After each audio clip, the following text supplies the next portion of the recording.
Bonjour et Boker Tov, nous allons étudier aujourd'hui la 5e montée, le Chamishi de Parashat Vayechi, dans le cadre du Bet HaMidrash Hillel, Bet HaMidrash fondé à la mémoire du Rav Hillel Pevzner Zichrono Livracha. Notre étude commence au Perek Memtet du livre de Bereshit, 49e chapitre, Pasuk Yutet, verset 19. Nous allons encore aujourd'hui étudier les bénédictions que Yaakov a accordées à ses enfants. Nous allons commencer d'abord par la bracha qui a été accordée à la tribu de Gad. Pasuk Yutet. Gad, donc Gad, il s'adresse directement à Gad, Gedud Yegudenu. Alors si on doit traduire de manière littérale, Gedud ça veut dire troupe, Yegudenu vous s'attroupez. Vehu et lui, Yagud Akev, ces troupes vont revenir sur leurs pas. Alors je dois vous dire que en préparant le cours, je me suis aperçu que la traduction en français était souvent différente de l'explication que Rashi veut donner à ce pasouk. Donc, je vous propose d'expliquer ce pasouk selon Rashi. Donc, prenons directement Rashi. Gad, Gedud, Yegudenu. Rashi, déjà, s'intéresse à l'étymologie des mots et il dit que Gad, Gedud et Yegudenu, Kulam, tous la shon Gedud M. C'est un langage qui signifie troupe. Jusqu'à aujourd'hui en Israël, Gedud, c'est une unité de soldats. Vechen Chiberu Menachem, et ainsi Menachem ben Serou, qui était un grand auteur d'ouvrages de grammaire de la Torah, dit que l'origine de Gad, Gedud et Yegudenu, c'est Gedud, ça veut dire une troupe. Veim Tomar en Gedud beloshne daletim. Veim Tomar, et si tu dis, il ne peut pas y avoir deux mots Gedud sans deux dalettes, parce que dans Gedud, il y a deux fois dalet, et ici, dans Gad, il y a un seul dalet, et dans Yegudenu, il y a un seul dalet. Yesh lomar, on doit dire la chose suivante. Gedud, Shem Davar. Gedud, c'est le nom. C'est une forme où on décrit la chose, c'est un substantif, et là, Tsarir Shne Daletim, il y a besoin de deux dalets. Sheken derer tevat bat shete otiot, parce que l'habitude elle est que lorsque un mot a deux lettres, l'irfol besofa, de doubler la dernière lettre, et donc gedud, deux dalets. Ven yesoda ila shete otiot, mais la racine c'est gimel et dalet, deux lettres. Vechen, Amar, ainsi il a dit, katsipor la node. La node c'est comme un oiseau qui se déplace. Ça c'est Nun et Dalet. Mixerat, c'est de la même racine qu'un autre passouk qui dit Savati Nedudim. Nedudim, c'est lorsque la nuit, le sommeil est perturbé, il bouge dans tous les sens. Et là, Nedudim, c'est avec deux Dalet. Par exemple, Sham Nafal Shadoud. Shadoud, ça veut dire là-bas, il est tombé mort, détruit. Mixerat Yashud Tsaoraim. Comme l'origine, la même racine que le mot Yashud Tsaoraim, ça veut dire frapper dans l'après-midi. Donc on voit que des fois, dans une racine de deux lettres, on rajoute une troisième lettre qui est semblable à la deuxième lettre, comme ici Gedud, comme la même chose Shadoud ou Nedud, alors que la racine c'est que deux lettres. Af, la même chose, Yagud, Yegudenu ou Gedud, Mixerat Achat M. La même chose, donc Yagud, Yegudenu et Gedud, c'est la même racine. Et là, il va un petit peu s'allonger sur la grammaire, et on reviendra après sur le pshat, sur le sens du pasouk, et il dit, Ukesheu medaber belashon ifal. Et quand il parle à la forme la plus simple, future, eno kaful, alors là, la lettre, elle n'est pas doublée, kemo yagud, yanud, yarum, yashud, yesov. Ukesheu mitpael omafil acherim, ou quand il est dans une forme substantive, ou bien une forme où l'action est de faire la chose, ce qu'on appelle le causatif. Alors à ce moment-là, ou kafoul, on double la lettre. Kemo par exemple, yit goded, yit noded, yit romem, yit bolel, yit oded. Ou belashon mafil, et quand c'est employé dans un langage où il fait faire la chose aux autres, causatif, yatom ve'almana yeroded, les shovev Yaakov elav, mais shovev netivot. Donc, c'est encore une fois une forme où les deux lettres de la racine prennent une troisième lettre. Yegudenu amurkan, et donc ici le mot Yegudenu, le troisième mot du pasouk, eno lashon shiyafilu acherim. c'est pas que vont se faire rassembler d'autres troupes. Et là, Kmo Yagoud et Meno, non, c'est des troupes qui vont se former de lui. Kemo Banai Yetsaouni, Yetsu Mimenu, ils vont sortir de moi. Alors Gad, Gedou, Yigoudenu, ça veut dire quoi? Finalement, que Gad, il y a des troupes qui vont se former à partir de lui, et pas contre lui, mais à partir de lui. De quoi on parle? Gedoudim Yagoudou Hemenu. Des troupes s'attrouperont, se formeront de lui. C'est quoi? Chez Yavru Ayardem Imachem, la Milchama, qu'ils vont traverser le Jourdain avec leurs frères pour la guerre de conquête de la terre d'Eretz Israël, Kol Chalutz, tout soldat, Ad Shenirbesha à Aretz, jusqu'à que la terre soit entièrement conquise. De quoi on parle ici? Il y a une partie de la tribu de Gad qui, à l'arrivée en Eretz Israël, à l'époque de Moshe Rabbeinu, donc on parle des siècles après le moment où Yaakov bénit, ils ne vont pas rentrer en Eretz Israël. Ils vont rester de l'autre côté du Jourdain. Et de l'autre côté du Jourdain, ils vont demander à Moshe Rabbeinu, eux et encore une tribu et demie, est-ce que l'on peut rester, s'installer en dehors d'Eretz Israël? Et là, Moshe Rabbeinu est très embêté, et après avoir consulté Akadosh Baruch Hu, il valide cette installation, mais il dit une chose, vous devez venir avec nous pour conquérir. Et donc il y aura des bataillons qui vont se former de Gad pour aller combattre devant leurs frères, avec leurs frères pour la conquête d'Eretz Israël, puis après revenir s'installer dans les terrains qu'ils avaient pris de l'autre côté du Jourdain, du côté Transjordanie. Donc Gad, Gedou, Yegoudenu, ça veut dire que de Gad vont se former des troupes qui vont venir combattre avec leurs frères pour la conquête d'Eretz Israël. Dans beaucoup de Chumashim en français, vous verrez une traduction qui est Gad, Gedou, Yegoudenu. Ça veut dire que contre Gad vont se former des troupes pour l'attaquer, mais c'est pas comme ça que Rashi explique le pasuk. Ve'u Yagoud Akev. Qu'est-ce que ça veut dire Ve'u Yagoud Akev? Akev, ça veut dire le talon. Kol Gedoudav. Toutes ces troupes, Yashuvu, ils vont revenir al Okvam sur leurs pas. Les Nachalatam dans leur héritage, ça veut dire dans leur propriété, dans l'endroit qu'ils vont acquérir en dehors d'Eretz Israël, chez la Krou Be'ever à Yarden qui ont pris de l'autre côté du Jourdain, Velo Ipaket Mem Ish, et il ne manquera pas un homme, ça veut dire qu'ils vont tous rentrer sains et saufs. Akev, Bedarkam, ou Bemesilotam, chez Alchou Yashovu. Alors Akev ici c'est pas un talon, mais ça veut dire Bedarkam dans le chemin, ou Bemesilotam et dans les sentiers Tchalchou, qu'ils ont empruntés pour aller à la guerre, Yashuvu, ils vont revenir par le même chemin sain et sauf. Comme c'est marqué dans Teilim, Ve'igvotecha lo no'adu, Ve'chen be'igveatson.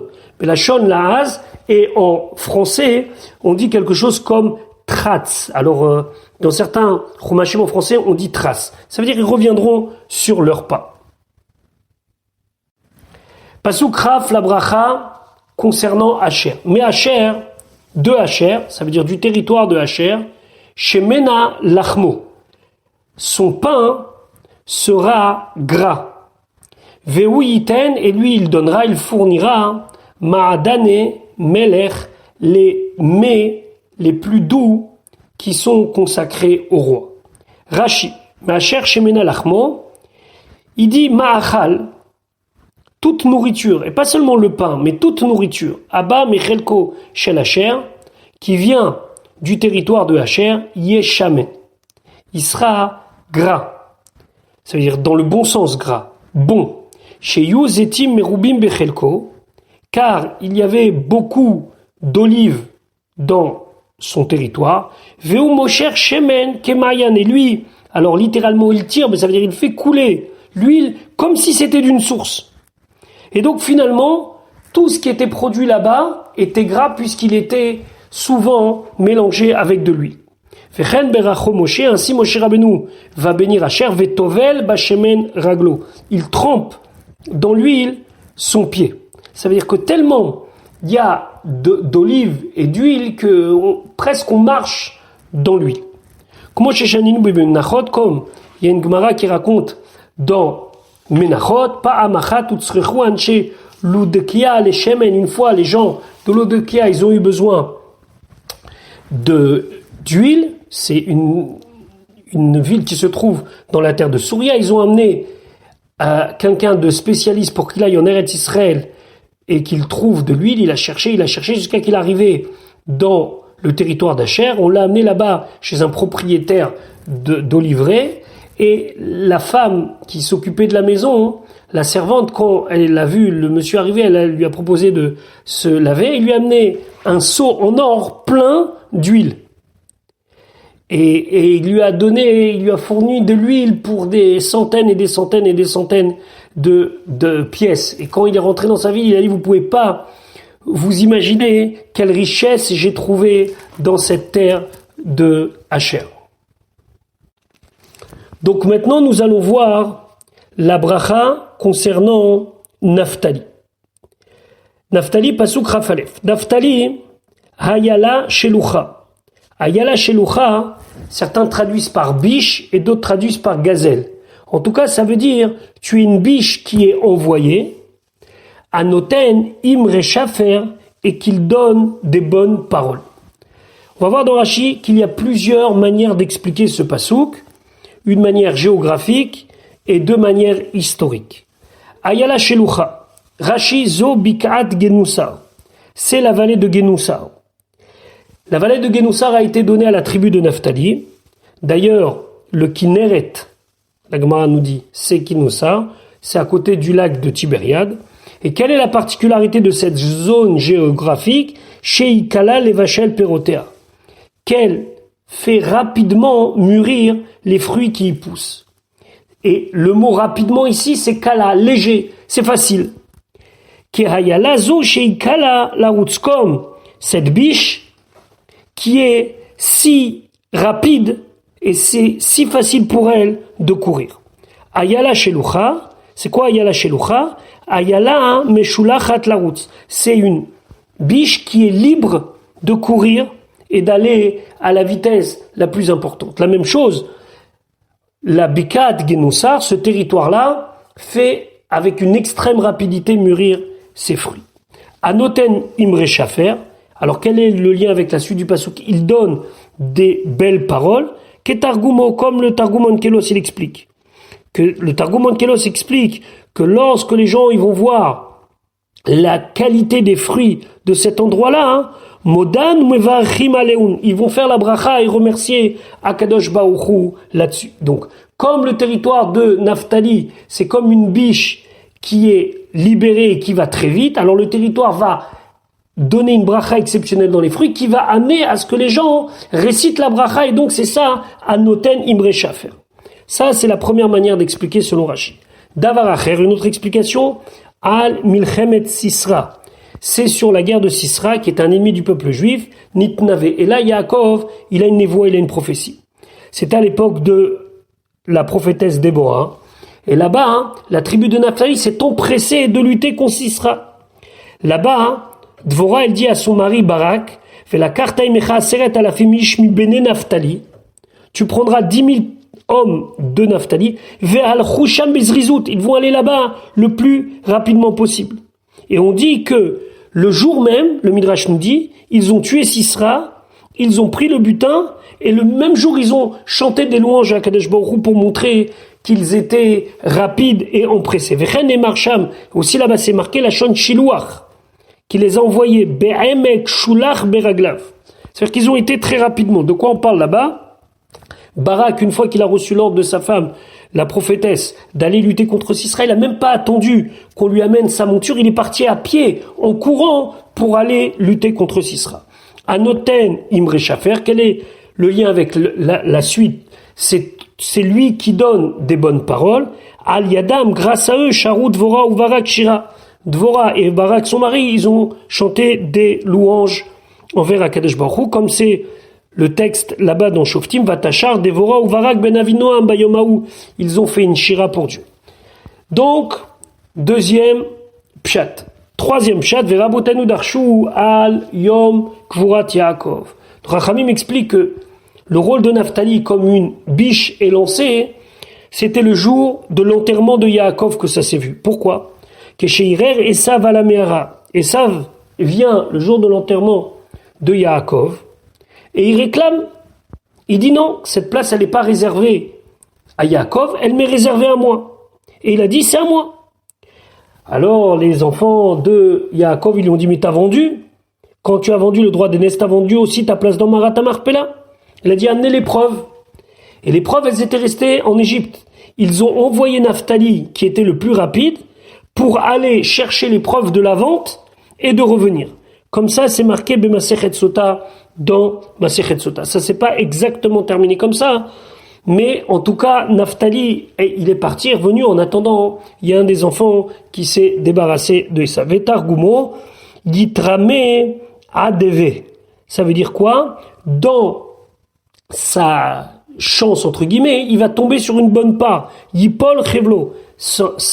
Sa part, elle sera dans une bonne terre. Veu Yodé al Chelko. Et quelle est la suite avec Veu Yitan Imre Shafer? Il va être reconnaissant sur cette part, Amarim, Nahim, Veshevach, en prononçant des paroles qui sont bonnes et des paroles de louange envers Akadosh Baruch Hu. Donc c'est ça, Anoten Imre Shafer. Donc ici, on a trois pshatim, on a trois manières de voir ce pasuk. Une première géographique, que Naphtali on désigne le territoire. Une deuxième, une névoie à l'époque de Dvorah et de Barak. Et une troisième à l'époque de la Kvoura, de l'enterrement de Yaakov. Maintenant, nous allons nous intéresser à la bracha que Yaakov va donner à Yosef. Cette bracha va nous occuper pendant 5 psukim, 5 versets. Et là aussi, la traduction va dépendre des diverses explications. Et même dans Rashi, il y a des fois plusieurs explications, comme ça va être le cas maintenant sur le pasuk Ravbet. On va traduire d'une manière plus ou moins simple, et après on s'attachera à comprendre les différentes manières d'expliquer ce pasuk selon Rashi. Pasuk Ravbet. Ben Porat Yosef. Ben Porat, ça veut dire tu es le fils de la grâce, Yosef, du Chen. Ben Porat, tu es le fils de la grâce, Ale Aïn, pour celui qui met l'œil sur toi, qui te regarde. Banot, les filles, Tsaada, elles marchaient, Ale Shur, pour te voir. Là, encore une fois, j'ai traduit le plus simplement et on va voir Rashi pour comprendre bien de 4 manières ce pasuk. Donc nous allons voir maintenant la première manière d'expliquer. Ben Porat. Rashi dit Ben Chen. T'es le fils de la grâce. Vous la shon arami. Et ici, c'est un langage araméen. C'est comme Hapirion Nameteye le Rabbi Shimon. Rabbi Shimon, il a reçu de la grâce de notre part, Besov Baba Mitzia, comme c'est à la fin de Baba Mitzia. Donc, Porat, c'est de la grâce. Ben Porat Alehain, Rachid expliquait, Chino, sa grâce natouille, elle s'étend à la Aïn, sur l'œil aroéoto de celui qui le voit. Ça veut dire qu'il trouve grâce à tous ceux qui le regardent. Banot Saada Aleshur. Alors, ici, Shur, Rachid l'a expliqué comme une muraille. Et ce qui veut dire, Benot Mitzraïm, les filles de Mitzraïm, Ayut Soadot, elles marchaient à la Choma sur la muraille, les Stakel Beyofio pour regarder sa beauté. Mais quand on dit Tsaada, ça veut dire au singulier. Ça veut dire quoi? Il y en avait une? Mais non, parce que c'est marqué Banot. Ce qui veut dire, c'est Banot Arbe, il y avait beaucoup de filles, Tsaada, mais chacune, elle marchait, Kol Echad Ve Echad, chacune, Bemakom Shetuchal Lir Oto Misham, de l'endroit où elle pouvait le voir. Davar Acher, une autre explication, Al et Shur ici, c'est pas une muraille, Al Reyat c'est sur le fait de le voir. Et donc Banot Saadad Al et Shur, ça veut dire que les filles marchaient pour le regarder, mais pas avec ce détail-là qu'elles montaient sur la muraille. Kemo, comme on a un pasouk dans Parashat Bala qui dit Ashurenu Velokarov.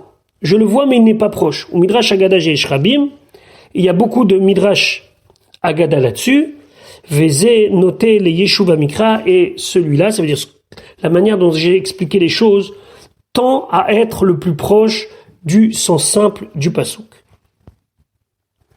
Maintenant, Rashi va revenir sur l'étymologie des mots porat.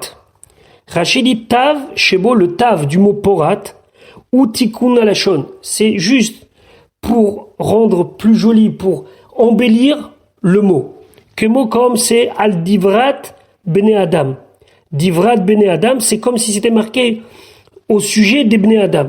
Et le tav, il vient juste rajouter un petit peu de goût, entre guillemets, au mot, mais il fait pas partie intégrante de la racine. Chour, c'est voir, mais c'est pas stam voir, Rachid nous dit. Comment la chour, c'est pour voir. Aller chour, ça veut dire bishvil la chour, que les jeunes femmes marchaient pour le voir. Fait Targum Shalom Kelos, c'est la traduction de Orkelos, c'est Banot Saada aller chour, Tren Shiftin Yipekun Mibenayu. Ça veut dire quoi? Qu'il y a 2 tribus qui vont sortir des enfants de Yosef, c'est Ménaché et Ephraïm, qui eux vont avoir une part dans la terre d'Eretz Israël. Vekatav Banot, alors pourquoi il parle de Banot et pas de Banim? Al-Shem Benot Ménaché. En nous parlant des filles de Ménaché, c'est les Bnot Selophrad. Les Bnot Selophrad sont des filles au décès de leur père vont réclamer leur part d'Eretz Israël malgré qu'il n'y avait pas de garçon dans la famille. Shenatlou Chelek Bishnei Ivra Yarden. Que les filles de Tselophrad, elles ont eu des parts d'Eretz Israël des 2 côtés du Jourdain. Une partie va vivre du côté Transjordanie et l'autre va rentrer en Eretz Israël. Mais Benot, c'est pour nous dire que de la descendance de Ménaché, il y aura une famille, la famille de Tselophrad, qui va nous montrer l'amour d'Eretz Israël de ses filles, malgré si ce n'étaient pas des garçons. Et donc là, Banot, ça fait référence aux filles de Tselophrad. Beri de Yazge Yosef. Ici, le Targum Onkelos continue et dit, les enfants de Yosef qu'il a fait grandir, Porat Lachon Piria Verivia. Et donc, Porat, ici, c'est comme d'avoir des enfants fructifiés. Veyesh Midrash Agada Boum, Yashvim ala Lachon. Il y a un Midrash Agada dans ce pasouk qui correspond plus à l'étymologie du mot. Et voilà ce que nous dit Besha Sheba Esav Likrat Yaakov, au moment où Esav est arrivé à la rencontre de Yaakov. Bechulam Kadmu Aimaot Lalechet Lifne Venehem Lishtachavot. Dans tous les cas, ce sont les Imaot, c'est-à-dire Léa, Bila et Zilpa, qui ont été devant leurs enfants pour se prosterner à Esav.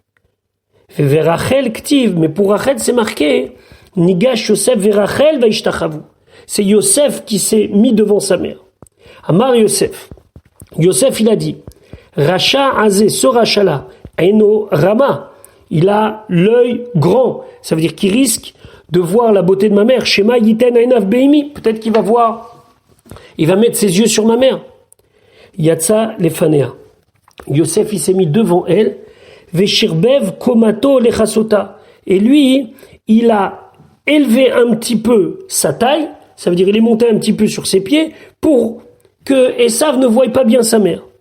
Et c'est ça que son père lui dit, Ben Porat. T'es le fils qui a grandi. Igdal ta'atzmecha Yosef. Tu t'es grandi. Pourquoi? Aléaïn. Pour que l'œil n'atteigne pas chez Esav.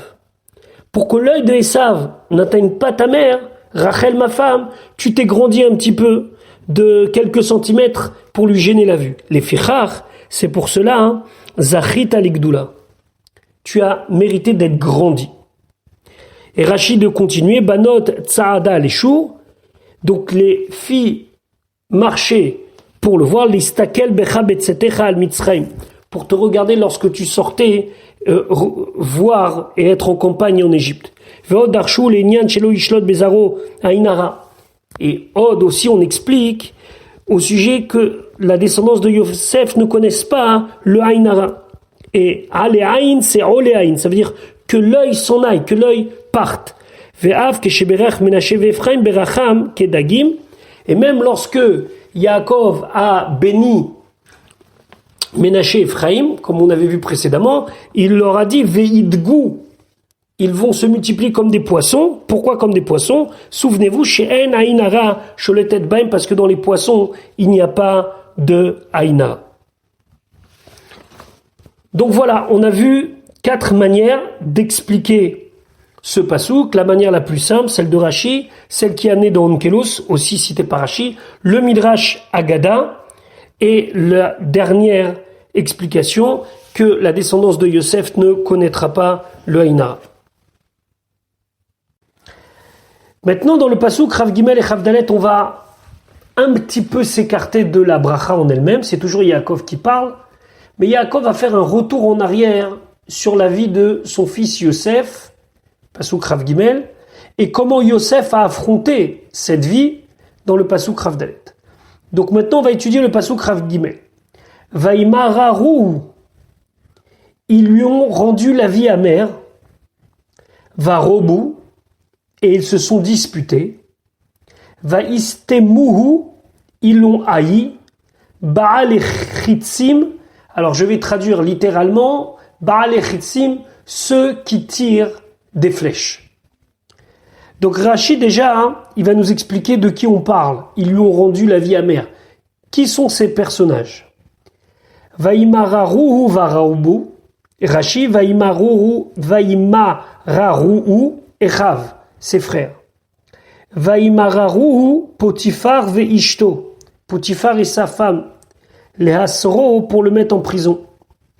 Les Shon, c'est comme on va voir dans le livre de Shemot, Vaïmararu et Chayem, ils auront rendu la vie amère. C'est les Égyptiens qui ont rendu la vie des Béné Israël amère.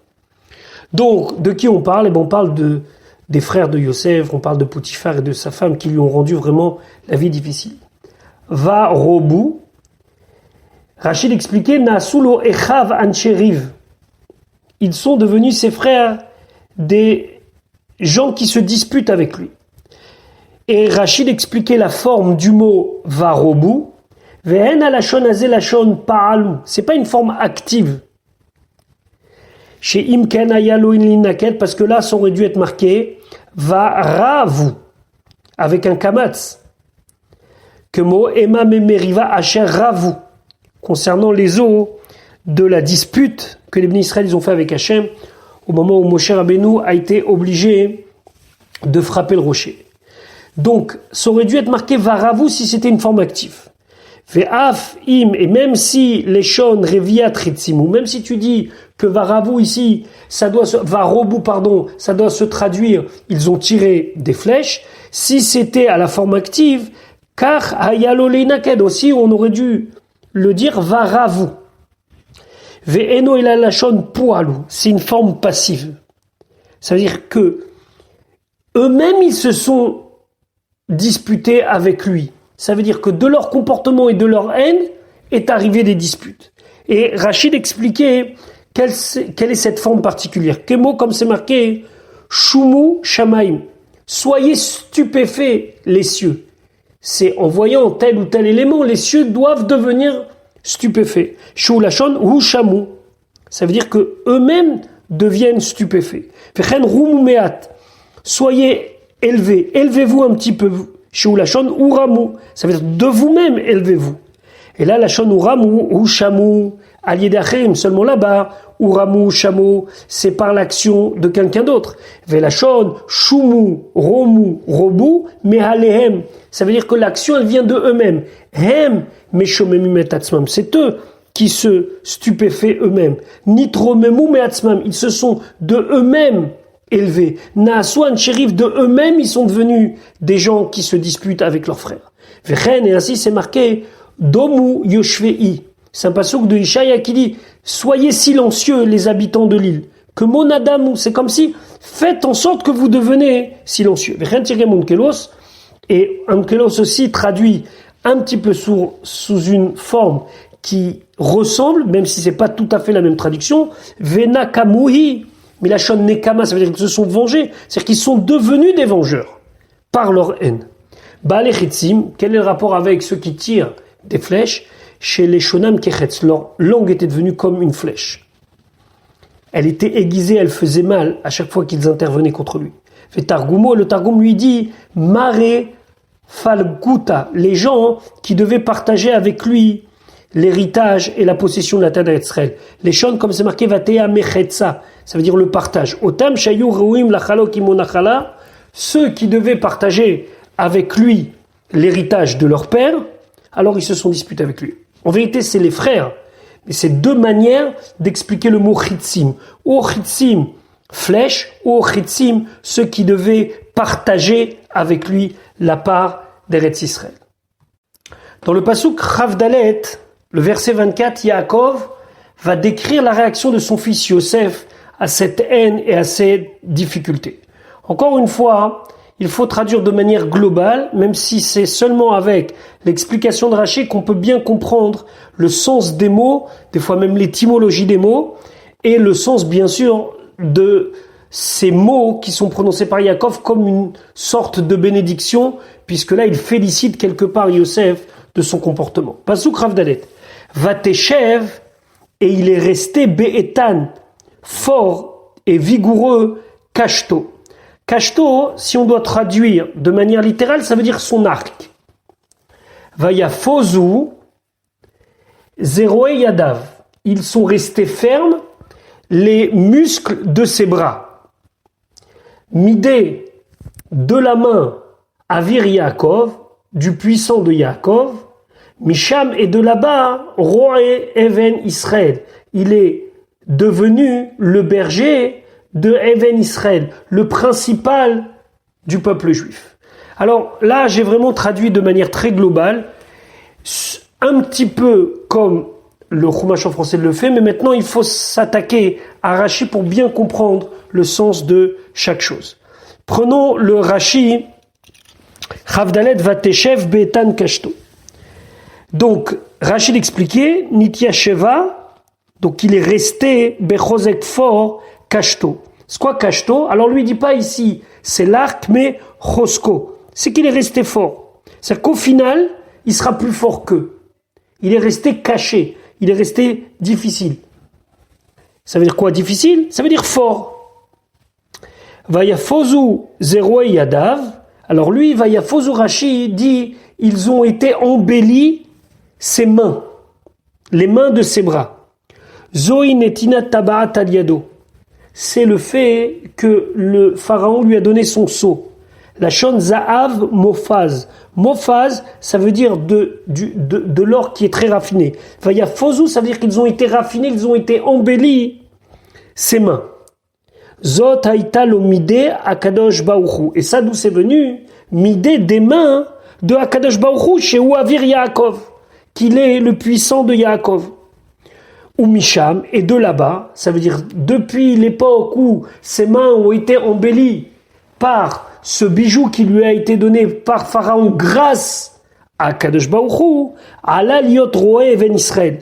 Donc il est monté, il est devenu le berger de Even Israël. C'est quoi Even Israël? Aïkaran shel Israël. Il est devenu le principal du Ham Israël. La shon à Even Arosha. À Even Arosha, ça veut dire la shon malchut. Ça veut dire quelque chose qui est digne de la royauté. En vérité, à Even Arosha, ça fait référence à la pierre qui est la pierre angulaire, la pierre sur laquelle tout le bâtiment retient. Comme vous diriez aujourd'hui un mur porteur.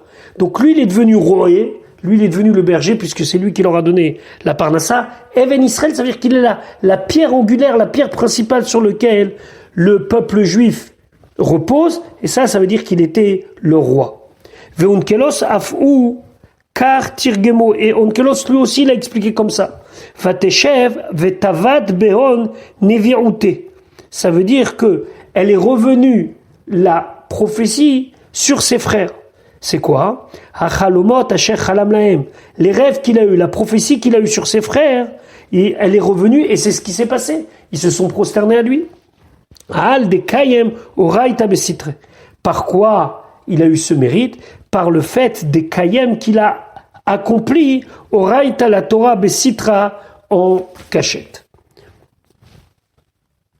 Rachid expliquait que ce que le Onkelos vient de dire, qui est cité dans Rachid, Tosef et tout, ça c'est un rajout, Velo milachon ivri, chez Bamikra. Et c'est pas par rapport à ce qui est écrit dans le pasouk lui-même. Veshavi betukfa rutzrane, et il a mis son espoir dans un Kadosh Baruchu, Targum shel be'etan kashto. C'est comme ça que lui, Onkelos il dit be'etan kashto. Ça veut dire sa vigueur, sa force, il a mis tout son espoir dans un Kadosh Baruch. Vekach lashon hatorgum al haïvri. Et comme ça, on doit traduire l'araméen pour que ça colle au langage ivri, hébreu, ça veut dire du chumash.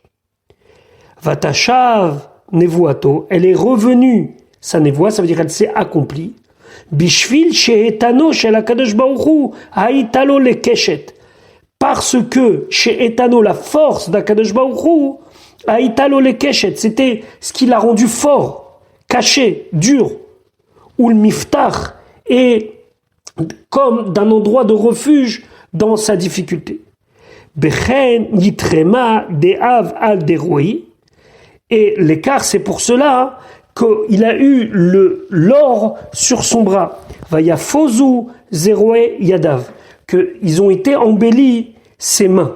La shon paz. Paz, ça veut dire quelque chose d'embelli. Even Israël. C'est quoi Even Israël? Even la shon notarikon. C'est quoi la shon notarikon? Ça veut dire que chaque lettre, elle fait référence à quelque chose. Donc il faut découper le mot Even en Av ou Ben. Père et fils. Avhan ou Bnin. Yaakov ou Vanav. Ça c'est Yaakov et ses enfants. Donc maintenant la bracha proprement dite va être prononcée. Voilà la bénédiction que Yaakov va accorder à son fils Yosef. Pasuk Rafi. Mais quel avicha, du Dieu de ton père, veya azreka, et il te viendra en aide. Ve'et shakai, et de Dieu, vayivarecheka, et il te bénira. Bichot shamaim me'al, des bénédictions shamaim du ciel me'al, qui se trouvent au-dessus. Bichot tehom, les bénédictions des abîmes, de l'eau qui se trouve dans les abîmes. Roveset tachat, qui sont tapis en dessous la terre. Bichot, les bénédictions, Shadaim varacham, des poitrines et des matrices. Rashi, Mekel avicha, c'est du Dieu de ton père, Aïta lechazot, tu as eu tout ça, cette force. Vehu yazrecha, et lui il t'aidera. Ve'et shakai, ve'im akadosh baruch hu ayalibecha, et avec akadosh baruch hu était ton cœur, Keshelo shamata le divrei adonatach, car tu n'as pas écouté les paroles de ta maîtresse de maison, ça veut dire de la femme de Poutifar, ve'u yevarechecha, et lui il te bénira. Bichot shadaim varacham, tirgam unkelos, bichata deaba ou deima, la bracha d'un père et d'une mère, kloma, idbaoua moladim ve'ayoladot, qui aura la bénédiction sur tous les nouveau-nés garçons et tous les nouveau-nés filles.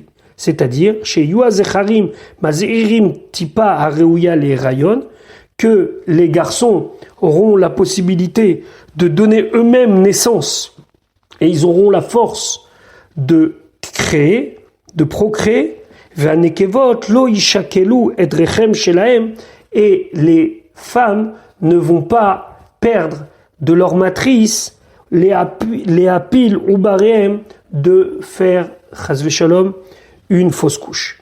Shadaim, Rashi s'intéresse au mot Shadaim. Yaro yiyare, c'est comme tirer, mais targe minan ishtadeha ishtade. Quel est le rapport avec tirer? Av Shadaim kan alshem shazara yorekechetz, parce que c'est la même action, une action similaire de quelque chose qui sort assez rapidement. Pasuk Chava, Bichot Avicha, les bénédictions de ton père, Gaveru al Birkot Orai. Elles ont été plus importantes que les bénédictions de mes pères. Ad Taravat, jusqu'à la fin, selon une explication, Givrot Olam, des monts de la terre. On verra encore une fois qu'il faut expliquer différemment ce pasuk-là. Tiyena, les roches Yosef. Toutes ces brachot-là, elles seront sur la tête de Yosef, ou le code, Nézir Echav, et sur son crâne, car il a été Nézir, il est séparé de ses frères. Encore une fois, on est obligé d'étudier Rashi pour bien comprendre le sens de chaque chose dans cette bénédiction. Donc Rashi Chavav, Bichot Avicha Gaveru. Les bénédictions de ton père sont plus importantes que les bénédictions de mes pères. C'est très étonnant. Ça voudrait dire que Yaakov, il est en train de dire à Yosef, moi, ce que je te donne comme bénédiction, c'est plus important que les bénédictions de mes propres parents. Quand on dit parents ici, c'est Avram Yitzhak. Rachid dit non, c'est pas ça le pshat. Le pshat, c'est Abrachot, les bénédictions. Chez Barachani Akadosh Baruch Hu, que Dieu m'a donné, à moi, Gavrou ve'alchou, elles sont plus importantes, elles ont surpassé Hal Abrachot chez Berechet Toraï, sur les brachot qui a donné à mes ancêtres. C'est pas que mes brachot sont plus importantes que celles que mes ancêtres, c'est les brachot que moi j'ai reçues. Elles surpassent celles que mes parents, ils ont reçues. Maintenant, Yaakov doit justifier cela. Pourquoi sa bénédiction, celle qu'il a reçue, elle est plus importante que celle de Avram et de Yitzhak. Rashi, Ad Ta'avad Givot Olam, les filles, puisque chez Abrachot Sheli, les bénédictions que j'ai reçues, Gavrou, elles ont surpassé Adsof Gevoulé Givot Olam, jusqu'à la fin de toutes les limites des montagnes du monde. Pourquoi? Natani, chez Natani, parce que Dieu m'a donné bracha, une bénédiction, Ferutza Beli Mitzarim, qui est ouverte et qui est étendue sans aucune limite. Umagat Adarba Ketzot Haolam, et elle va jusqu'aux 4 points cardinaux du monde. Chez Neymar, comme c'est marqué, ou Faratz Tayam Avakedma, et la suite du pasuk, Vetsafon Avanegba, que lui s'étendra sur les 4 points cardinaux de la terre. Machelo Amarle Avram Avinu le Yitzhak. Et ça, il l'a pas dit ni à Avram ni à Yitzhak. Pourquoi? Là, Avram, Amarlo Avram, il a dit ça, Enecha Ur'e. Lève tes yeux et vois qui et kol haaretz asher ata roé lecha etenena, que toute la terre que tu vois, je te la donne. De quelle terre il parlait? Velo iraou ela eretz Israël bilvad, il lui a montré seulement la terre d'Eretz Israël. Le Yitzhak amarlo à Yitzhak, il a dit ki lecha uzaracha eten et kol haaratzot hael, car à toi et à tes descendants je vais donner toutes ces territoires, va kimoti et ta joie, et je vais accomplir la joie que j'avais fait, le serment que j'avais fait à ton père. Alors que moi, c'est ufaratsta, c'est tu t'étendras aux 4 points cardinaux de la terre. Zeshamar Ishaya, c'est ce qu'il dit Ishaya sur ceux qui gardent le Shabbat. Ve'achalticha nachalat Yaakov avicha. Dieu a dit, je te ferai consommer, je te ferai manger de l'héritage de Yaakov Avicha. Pourquoi il a dit de Yaakov Avicha? Parce que l'héritage de Yaakov, c'est un héritage illimité, même au niveau géographique. Il s'étend aux 4 points du monde. Velo Nachalat Avram, et pas l'héritage de Avram. Pourquoi? Parce que l'héritage de Yaakov, il a cette particularité. Donc maintenant, on comprend qu'est-ce que Yaakov dit à Yosef, que la bénédiction que moi j'ai reçue, elle est plus importante que celle de mes pères. Pas parce que lui, il est plus important. Parce que Dieu lui a étendu aux 4 coins du monde sa bénédiction. Tavat, ça veut dire une frontière. Hashmouletz Bela, je ne sais pas exactement comment dire ce mot-là en vieux français. Kachibro Menachem Ben Sarouk, comme ça, hein, l'a expliqué Menachem Ben Sarouk, comme c'est bien connu, que c'était l'auteur d'ouvrages de grammaire biblique. Oraï, encore une fois, Rashi s'interroge sur l'étymologie du mot Oraï, la shon, Erayon. Erayon, ça veut dire une grossesse. Chez Oruni Bim'e Imi, car ils m'ont fait grandir, ils sont devenus mes parents, ils m'ont permis d'être conçu dans la matrice de ma mère, que mot Hora Gaver. Ad Ta'avat, Ad Ketzot, jusqu'à la limite, jusqu'à la frontière, l'extrémité. Comme c'est marqué un pasouk, Veitvaitem lachem ligvul kedma. Tetavu levo chamat. Ça veut dire que ça, ce sont des expressions qui nous disent que le mot Ta'avat n'a rien à voir avec l'envie, mais ça veut dire une limite, une frontière. Tiyena, kulam, tous, ils seront tous les Rosh Yosef. Toutes ces brachot-là que j'ai reçues vont venir sur la tête de Yosef. Quand on dit kulam, ça veut dire celle de Yaakov, mais aussi celle de Abraham et de Yitzhak. Parce que lui, il avait une particularité. Nezir Echav. Nezir Echav, ça veut dire Perisha de Achoui. il était séparé de ses frères. Shenidal me'echav. Il n'était pas installé avec eux, ils l'ont vendu, ils l'ont abandonné. Donc lui, il a été parouche. C'est comme s'il était écarté. Que mot, comme c'est marqué, Vainazeru mikoche bene Israël.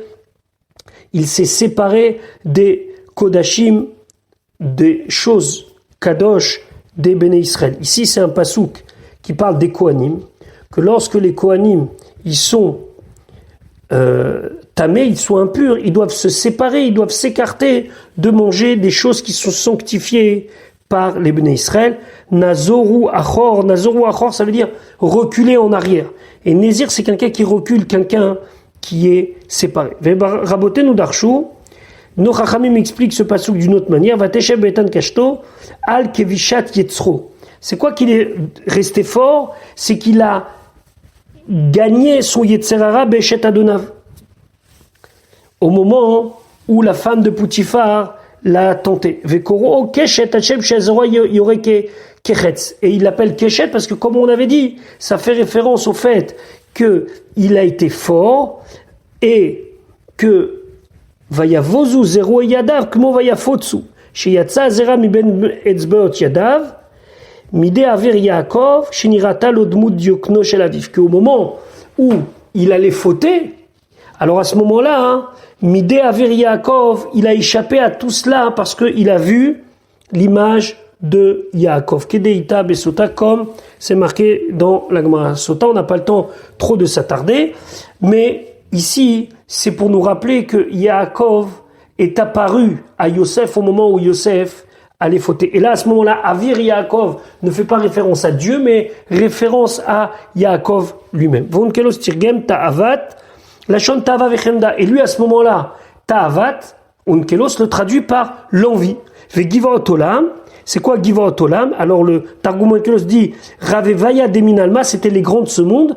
Ça veut dire qu'il a échappé à l'envie des grands de ce monde, puisque la femme de Poutifar, qui était une des femmes les plus importantes du monde, l'a désiré, et lui, il a échappé à cela grâce à Avir et Yaakov. Lachon, Metsuke Eretz. Metsuke Eretz, ça veut dire les gens les plus importants de la terre. Vehem, Abrachot, Shechimdan Imo, Veiskekato les Kablam.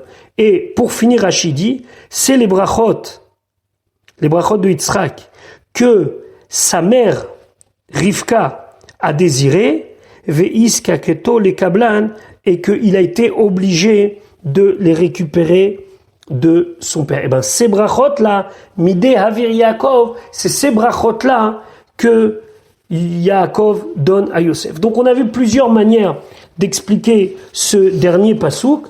Quoi qu'il en soit, on voit ici la supériorité de Yosef sur ses frères, et par rapport aux bénédictions, et par rapport à la mission que Yaakov lui donne, par le fait qu'il était Nézir Echav, qu'il était séparé de ses frères par la vie qu'ils lui ont donnée, et par le fait qu'il avait réussi à calmer l'ardeur de Madame Poutifar et de ne pas tomber dans les envies des grands de ce monde. Voilà pour aujourd'hui, je vous souhaite une bonne journée, et Be'ezrat Hashem, à demain.